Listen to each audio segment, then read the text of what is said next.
আখ থেকে আখের রস সংগ্রহ করা হচ্ছে। এই দেখেন এখানে এই মেশিনে আখগুলো পরিষ্কার করে এক এক করে মেশিনে ঢুকে দেওয়া হচ্ছে এবং রস এই যে নিচে রাখা যে গামলা, এই গামলায় পড়তেছে।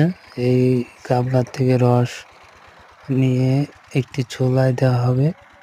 এই চুলায় রসগুলো জ্বালানো হবে। রসগুলো জ্বালিয়ে গুড়ে রূপান্তরিত হবে। এই যে ছাঁকনি দেখতে পাচ্ছেন মাঝখানে, এই ছাঁকনিতে রসগুলো ঢালছে। আর এই দেখেন রসগুলো আখের যেই সরবরাহ ভিতরে দিচ্ছে। এই যে এই চুলায় দেখেন গুঁড়ো তৈরি হয়ে গেছে। গুঁড়োটাকে চকচকে করার জন্য এক ধরনের পাউডার দেওয়া হচ্ছে এবং ভালো করে মিক্স করে দেওয়া হচ্ছে।